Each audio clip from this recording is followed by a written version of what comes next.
সুপ্রিয় দর্শক, আপনাদের সবাইকে স্বাগত জানাচ্ছি ভিওডি বাংলার নিয়মিত আয়োজন নিউজ ন্যারেটিভে। আপনারা জানেন সমসাময়িক নানা বিষয় নিয়ে আমরা এই আলোচনাটি আয়োজন করে থাকি। আমাদের এই আলোচনায় আজকে অতিথি হিসেবে আমাদের সাথে যোগ দিয়েছেন বাংলাদেশ জাতীয়তাবাদী সামাজিক সাংস্কৃতিক সংস্থা জাসাসের সদস্য সচিব জাকির হোসেন রকুন। জাকির হোসেন রকুন, আপনাকে ভিওডি বাংলা স্টুডিওতে স্বাগত জানাচ্ছি। ধন্যবাদ আপনাকে, ধন্যবাদ ভিওডি বাংলাকে আমাকে আজকে এখানে আমন্ত্রণ করার জন্য। আমরা আসলে শুরুতেই যে বিষয়টি আলোচনা করতে চাই, জাসাস বিএনপির একটি অঙ্গ সংগঠন। আপনারা বিভিন্ন সামাজিক সাংস্কৃতিক কর্মকাণ্ড পরিচালনা করে থাকেন, আপনি দলটির গুরুত্বপূর্ণ দায়িত্বে রয়েছেন। আপনাদের মূল কাজটা কি? আসলে মানুষের কিন্তু এই বিষয়গুলো আসলে জানা দরকার। সাধারণ মানুষ বা আপনাদের দলীয় কর্মী বলেন যে এই জাসাস একটা অঙ্গ সংগঠন, বিভিন্ন কর্মকাণ্ড আমরা দেখি, আসলে এর উদ্দেশ্য এবং কাজটা কি?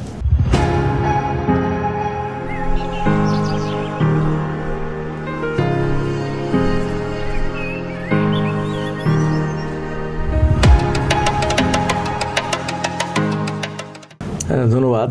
এর বাংলাদেশ জাতীয়তাবাদী সামাজিক সাংস্কৃতিক সংস্থা, আপনারা জানেন এটা মানে সাংস্কৃতিক এবং সামাজিক দুইটা অঙ্গ নিয়ে জাসাসের কর্মক্ষেত্র।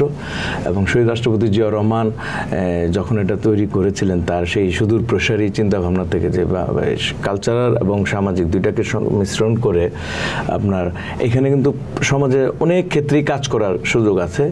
তা আমরা আপনি যেটা বললেন, আমাদের কাজ করার যদিও ক্ষেত্র অনেক, কিন্তু বিগত যেটা বলতেই হয় বিগত 16-17 বছরে কিন্তু আমরা আমাদের সেই ক্ষেত্রগুলোতে বিচরণ করতে পারিনি। আমরা আমাদের স্বাভাবিক কারণে জানেন একটা ফ্যাসিস্ট বা একটা স্বৈরাচারী সরকারের সময় আমাদের সেই নর্মাল যে আমাদের কর্মকাণ্ডগুলো সেই সুযোগগুলো ছিল না আমাদের সেভাবে।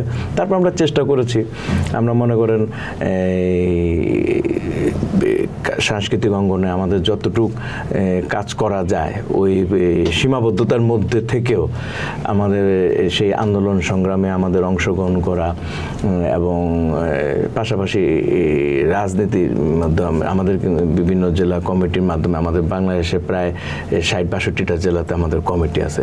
সেখানেও তাদের মতো তারা যে তার জেলায় যে বিভিন্ন সাংস্কৃতিক অঙ্গনে শিল্পী সাহিত্যিকদের নিয়ে কর্মকাণ্ড করা আর পলিটিক্যাল কর্মকাণ্ড অংশগ্রহণ করা।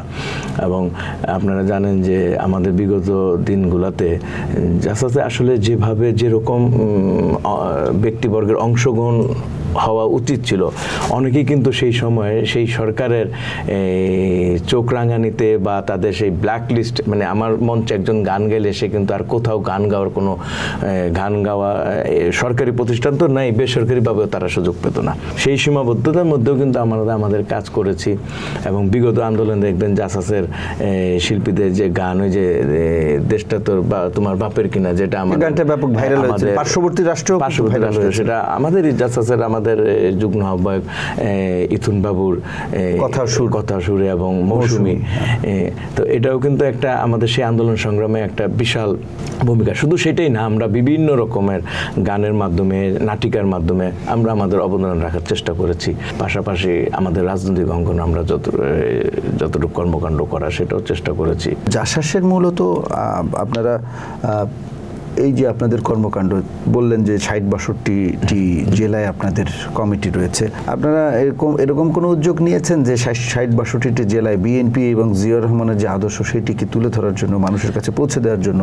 অবশ্যই। তার যে 19 দফা সেটিকে পৌঁছে দেওয়ার জন্য আসলে এই সব জেলায়, অন্তত জেলা পর্যায়ে আপনারা আমাদের কর্মসূচিগুলোর মধ্যে মনে করেন যেমন এই শহীদ রাষ্ট্রপতি জিয়া রহমানের 19 দফা, পাশাপাশি এখন যে 31 দফা আমাদের ভারপ্রাপ্ত চেয়ারম্যান সাহেবের যে রাষ্ট্র মেরামতের, যে রাষ্ট্র গঠনের, এগুলোর উপরে আমাদের ইতিমধ্যে আমাদের চেয়ারম্যান সাহেবেরও নির্দেশনা আছে এবং সেই অনুযায়ী আমরা আস্তে আস্তে কাজ করার আমরা শুরু করতে যাচ্ছি। যে এইগুলা ছোট ছোট আপনার কন্টেন্ট করে অনলাইনে দেওয়া নাটিকা, গান, এবং সেগুলা আমাদের চেয়ারম্যান সাহেবের যে নির্দেশনা সেটা হলো যে আপনার অনলাইনে লাইভ যাবে, রেকর্ডিং হবে সেটা। এবং আমরা সেটা যেটা চাচ্ছি যে অঞ্চল ভিত্তিক, ধরেন সিলেট অঞ্চলে যদি আমি সেই অঞ্চলের ভাষায়, সেই অঞ্চলের কথায় যদি আমি একটা গান করতে পারি, এটা তাদের জন্য একটু কমফোর্ট হবে, তারা সেটা ক্যাচ করবে খুব দ্রুত। হ্যাঁ, আমাদের চেয়ারম্যান সাহেবের সেই রকম নির্দেশনা, আমরা ওই দিকে আগাচ্ছি এবং ওইভাবেই আমরা সারা দেশে যে 31 দফা তো আমরা বলি 31 দফার প্রতিটা দফায় কি আছে, আমরা মানুষের জন্য কি করতে চাচ্ছে আমাদের চেয়ারম্যান সাহেব বা বিএনপি আগামী দিনে ক্ষমতায় আসলে কি করবে, ওইটা একদম পয়েন্টে মানে প্রতিটা দফাকে আমরা ওইভাবে মানুষের কাছে উপস্থাপন করার জন্য আমরা চেষ্টা করতেছি। আমরা সেইভাবেই কর্মকাণ্ড শুরু করে চেষ্টা করছি। আপনাদের এই ধরনের কোনো ভবিষ্যৎ পরিকল্পনা আছে কিনা? যেমন 64টি জেলায় আপনারা যদি আপনাদের একটা সাংস্কৃতিক কেন্দ্র থাকলো জাসাসের, সেখানে আপনারা গান, নাচ, কবিতা আবৃত্তি এইগুলো যদি আপনারা এখানে ইনভলভ করেন, ওই এলাকার ছেলে মেয়ে, কিশোর কিশোরী, তরুণ, অল্প বয়স্ক ছেলে মেয়েদেরকে যদি সেখানে যুক্ত করেন, তাহলে সেখান থেকে ভালো ভালো শিল্পী বেরিয়ে আসতে পারে। পাশাপাশি আপনারা আপনাদের আদর্শটাকে ছড়িয়ে দিতে পারেন। এই ধরনের উদ্যোগ অবশ্যই আছে এবং বারবার আবার সেই কথাতেই ফিরে আসতে যে এই যে এগুলো তৈরি যে জায়গাগুলো, শিল্পকলা বলেন, টেলিভিশন বলেন বা রেডিও বলেন, এই জায়গাগুলোতে কিন্তু আমরা বিগত এই যে 16-17 বছরে আমরা যেতেই পারিনি, বা আমাদের ঘরনার কোনো শিল্পী সেখানে যেতেই পারেনি। তো একটা শিল্পী যাতে যে আপনার তৈরি হওয়ার যে জায়গাগুলো, সেই জায়গাগুলো কিন্তু আমাদের বিচরণ ছিল না। আপনারা তো তৈরি করতে পারেন। না তৈরি আমার কাছে আছে, কিন্তু তার প্রকাশিত, যেমন নতুন করি আমাদের শহীদ রাষ্ট্রপতি জিয়া রহমানের সময় ছিল, সেখান থেকে প্রচুর শিল্পী কিন্তু বের হচ্ছে আজকে দেশে। কিন্তু নতুন করিটা যখন বাংলাদেশ টেলিভিশনের মাধ্যমে হয়েছে, সারা দেশ থেকে যখন তুলে নিয়ে আসছে, সেইটা কিন্তু আমরা ওইভাবে এখন সেই সুযোগটা আমাদের তখন ছিল না। এখন আমরা চেষ্টা করতেছি, আমাদের মনে করেন এই একটা যদি অফিস থাকে, সেখানে একটা চর্চার ব্যাপার থাকে, আমার হয়তো একটা নাটকের টিম থাকবে, একটা সঙ্গীতের টিম থাকবে, সেখানে চর্চা হবে এবং এই চর্চাটা করার পরে এই শিল্পকলায় যদি একটু সুযোগ পায়, একটা গান গাওয়ার, একটা টেলিভিশন, তখন কিন্তু এগুলো উঠে আসে। আপনার পরিচিতির যে ব্যাপারটা আমার কাছে আছে, আমার দলে আছে, বাট তার পরিচিতির জন্য কিন্তু এই জায়গাগুলো দরকার আছে। এখন আমরা আস্তে আস্তে যদি এগুলোতে সুযোগ করতে পারি, সুযোগ পাই, ইনশাল্লাহ আমরা সেটা আমাদের অবশ্যই পরিকল্পনা আছে, যাতে আমরা সারা দেশে এই শহীদ রাষ্ট্রপতি জিয়া রহমান যেভাবে চেয়েছিলেন যে সাংস্কৃতিক বিপ্লব, যেটা মানে সেই জায়গাটা যাতে আমরা যেতে পারি, আমরা সেই চেষ্টা আছে এবং ইনশাল্লাহ বোধহয় আমরা এখন আস্তে আস্তে সেদিকে যেতে পারবো।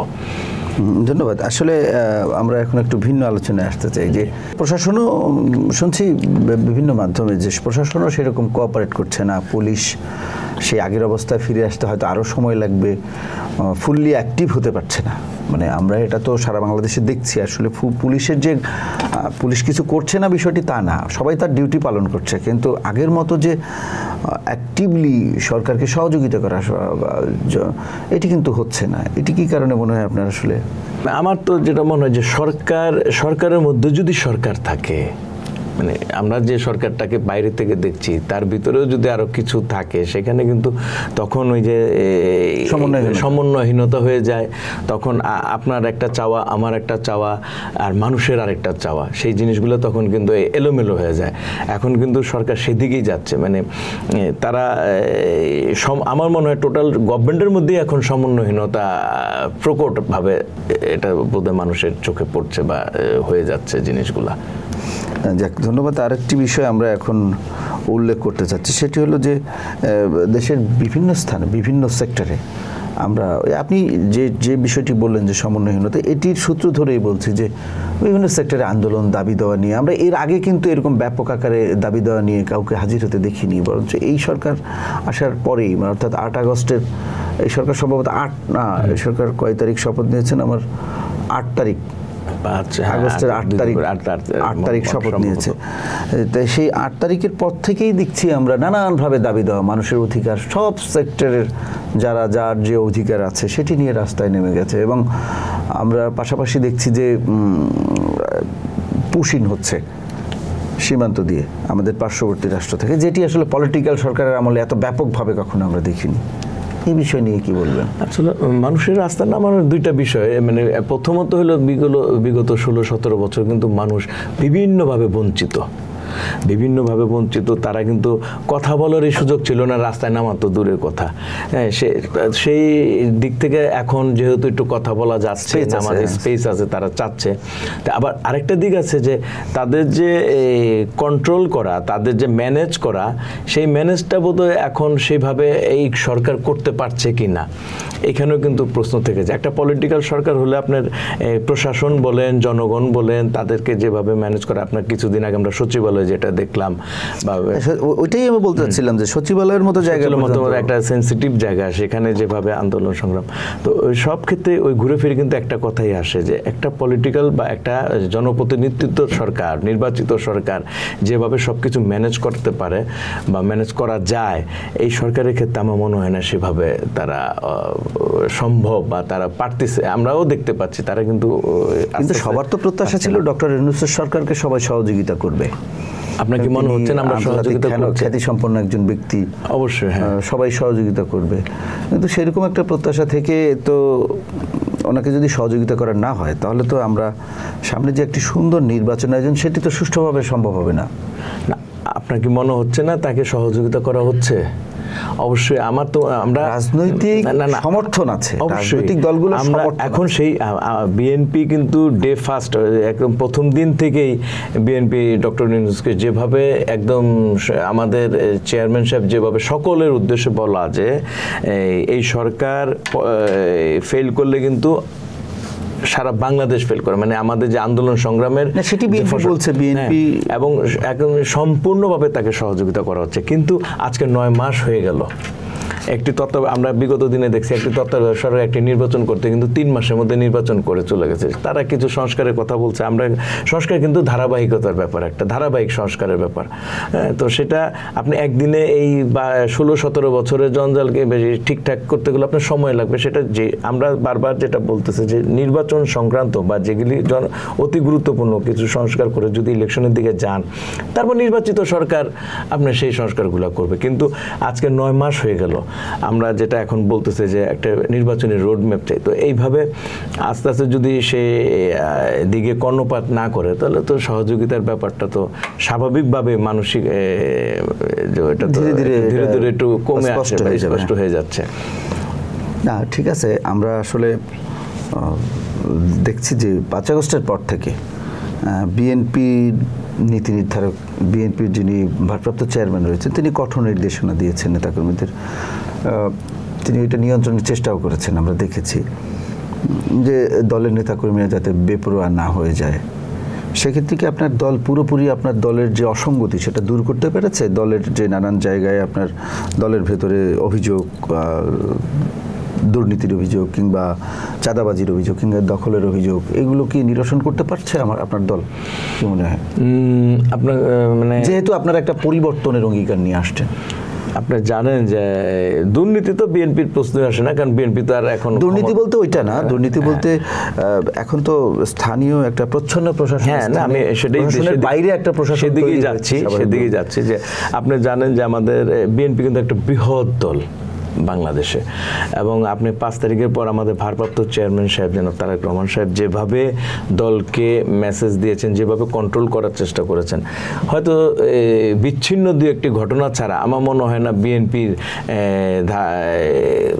টোটাল একটা কন্ট্রোলের মধ্যেই আছে। আমার মনে হয় যেটা দলের একটা যেগুলো আছে এগুলো কি ব্যবস্থা নেওয়া হয়েছে সব ক্ষেত্রে? আপনারা এটা প্রকাশ্যেই আসছে, যেখানে যখন যে কোনো অভিযোগ আসছে সেটা যদি মিনিমাম কোনো প্রমাণ পাওয়া গেছে, তাকে বহিষ্কার করা হয়েছে বা তাকে স্থগিত করা হয়েছে, এরকম কিন্তু বহু পদক্ষেপ নেওয়া হয়েছে আমাদের দলে। মানে যখনই এই 5 তারিখের পরে যখনই আছে আপনার মিডিয়াতে দেখবেন অনেক এরকম ব্যাপার, এবং সেই কারণেই কিন্তু দল এখন অনেক সুসংগঠিত এবং নিয়ন্ত্রিত আমি মনে করি। আমরা শেষ করব, শেষ করার আগে আপনি 2টি আহ্বান জানাবেন। একটি অন্তর্বর্তীকালীন সরকারকে উদ্দেশ্য করে, এটা আপনার ইচ্ছা, আপনি কি আহ্বান জানাবেন। আর একটি হচ্ছে আপনার দলের, মূল দলের নীতি নির্ধারকদের প্রতি 2টো আহ্বান জানাবেন। 2টো আহ্বান কি হতে পারে সেটি আপনি ডিসাইড করে আপনি 2টি আহ্বান জানান। আমি সরকারের উদ্দেশ্যে যেটা বলতে চাই, যেটা আমাদের সকলের এখন প্রত্যাশা আমি মনে করি সারা দেশের মানুষের যেটা প্রত্যাশা, আমাদের দলেরও প্রত্যাশা, আমাদের প্রত্যাশা, সেটা হলো অতি দ্রুত একটি নির্বাচনী রোডম্যাপ দিয়ে বাংলাদেশে একটি সুন্দর নির্বাচনের মাধ্যমে একটি নির্বাচিত সরকারের কাছে যত দ্রুত সম্ভব একটি ক্ষমতা হস্তান্তর করলে দেশের জন্য ভালো হবে, সকলের জন্য। আমি মনে করি এই যে আজকে যেসব আমরা সমস্যার সম্মুখীন হচ্ছি, হয়তো সেগুলো আস্তে আস্তে কমে আসবে। আর দলের প্রতি আপনার কি আহ্বান থাকবে? দলের প্রতি আমার আহ্বান যে আমরা দল যেভাবে চলছে ইনশাআল্লাহ, যে আমাদের 31 দফা নিয়ে যাতে আমরা আরো মানুষের কাছে পরামর্শ থাকতে পারে না? একটা দলে তো গণতান্ত্রিক চর্চা হলো, দলের প্রতি পরামর্শ থাকবে, অবশ্যই ব্যক্তিগত মতামত থাকবে। আমার পরামর্শ বলতে যেটা আমাদের চেয়ারম্যান সাহেব, যে আপনি যেটাই বললেন যে আমাদের যে বিচ্ছিন্নভাবে যেগুলাই যে অভিযোগ আসছে বা বিভিন্ন জায়গায়, যে এখানে আমরা যেভাবে ব্যবস্থাগুলো নিচ্ছি এটা যাতে অব্যাহত থাকে। দেখুন রোকন ভাই, এই জবাবদিহিতার জায়গায় আসতে হবে। আপনার যদি আগামী দিনে একটা পরিবর্তনের অঙ্গীকার নিয়ে আসতে হয়, জবাবদিহিতার জায়গায় আসতে হবে। সেটি কেমন? আমরা দেখেছি জিয়াউর রহমান সাহেব, উনি প্রশাসন কিংবা তার দলীয় নেতাদের সাথে যখন বৈঠক করতেন, যখন পজিটিভ কথা যারা সবাই বলতো, যারা সবসময় পজিটিভ মেসেজ দেওয়ার চেষ্টা করতো, পজিটিভ কথা বলতো, সেটি খুব বেশি শুনতেন না জিয়াউর রহমান। নেগেটিভ কথা বা নেগেটিভ কিছু যিনি বলতেন, সেই কথাই জিয়াউর রহমান শুনতেন। এবং পরবর্তীতে যখন বুঝতেন যে না, উনি নেগেটিভ ইঙ্গিত দিচ্ছে যে এটা রাষ্ট্রের একটা সমস্যা আছে কিংবা দলের একটা সমস্যা আছে, উনি সেই ব্যক্তিকে পরবর্তীতে ডেকে নিয়ে আলাদাভাবে শুনতেন, আসলে সমস্যাটা কি বলো। এই যে গণতান্ত্রিক চর্চা, এই যে জবাবদিহিতার চর্চা, এই জায়গায় আসতে হবে। এই জায়গায় যতক্ষণ পর্যন্ত আপনি এবং আপনার দল না আসতে পারবেন, ততক্ষণ পর্যন্ত আসলে জিয়াউর রহমান যেভাবে জনগণের কাছে পৌঁছতে পেরেছিলেন, ওইভাবে আদৌ কি আপনারা পৌঁছতে পারবেন? আপনি এই প্রশ্নের উত্তরটা আমরা কিছুক্ষণ আগেই আলোচনা হলো, যে আপনি যেটা বললেন যে দেশে বিভিন্ন স্থানে যে দখল, চাঁদাবাজি বা যেগুলো অভিযোগ আসতেছে, এগুলা কিন্তু আমাদের ভারপ্রাপ্ত চেয়ারম্যান সেইভাবে যদি না নিতেন, উনি কিন্তু দেখবেন আমাদের অনেক নেতা নেত্রীকে এবং শীর্ষস্থানীয় নেতাকেও কিন্তু শোকজ করা হয়েছে যে কোনো কারণ, আপনারা জানেন। তো অতএব উনি কিন্তু এইগুলা নিচ্ছেন, এগুলো শুনছেন, মানে সমালোচনা বা অভিযোগ এগুলো যদি দলের কাছে এখন গেলে কিন্তু সেটা আগের মতো সেই জায়গায় নেই। এখন কিন্তু ধরেন আমার বিরুদ্ধে যদি কোনো কথা আসে, উনি কিন্তু মিনিমাম কোনো সেটা যদি সত্যতা থাকে, উনি কোনো দ্বিধা করবেন না আমার বিরুদ্ধে ব্যবস্থা নিতে। আমরা সেটা দেখেছি, সেটা তো আমরা আশা করি এটা হয়তো দিন বিগত সামনের দিন আরো ভালোভাবে এটা কার্যকর হবে।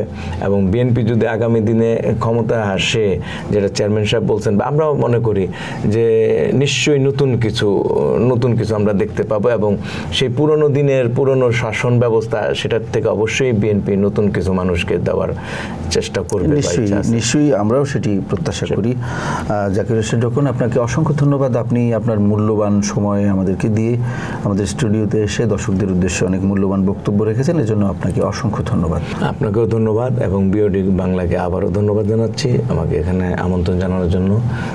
দর্শকবৃন্দ যারা এতক্ষণ এটা শুনবেন বা দেখছেন, তাদেরকেও ধন্যবাদ জানাচ্ছি। সুপ্রিয় দর্শক, আমাদের আজকের আলোচনা এখানেই শেষ করতে হচ্ছে। আগামী পর্বে অন্য কোনো অতিথিকে নিয়ে, অন্য কোনো বিষয় নিয়ে আপনাদের সামনে আবারও হাজির হব। সেই পর্যন্ত সবাই ভালো থাকুন, সুস্থ থাকুন, আর ভিওডি বাংলার সাথেই থাকুন।